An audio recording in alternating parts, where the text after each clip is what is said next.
My name is Doug Bonison, and I'm from Keachai, Kansas. He encouraged me to come down. I was kind of struggling with some things, and he really showed me how much I'm loved, how much he loves me.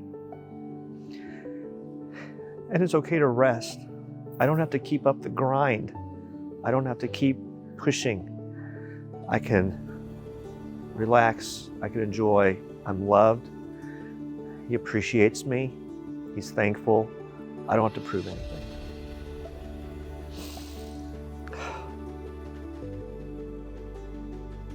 Caregiver burnout.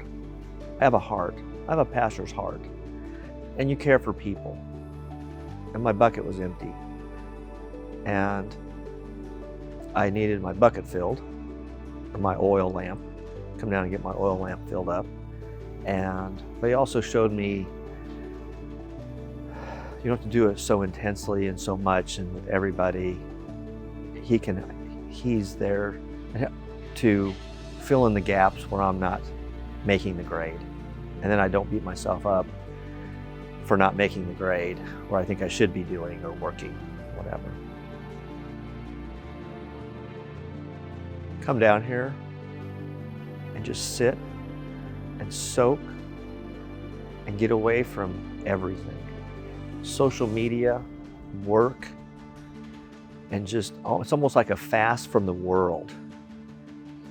And sit with God and be still and listen and ask Him for help of what is going on, where's my tuner been off, where I have missed your voice, and be able to enjoy the love of the people here and receive the love of the people here and receive the love of the teachers and the light yoke that's here, and see how it really can be instead of the striving in the world system.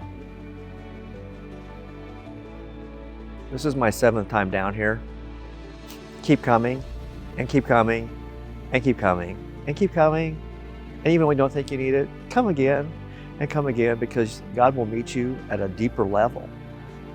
So then He can equip you to even then be His workman in your sphere of influence back home. And He just takes you to a much deeper level each time I come down. And it's really cool. And you can see you're pruning things out of your life that are not good, that are not of God. So then you can bear fruit with His help and Him doing the work. Don't doubt. Just take the step of faith. Do it. It will change your life.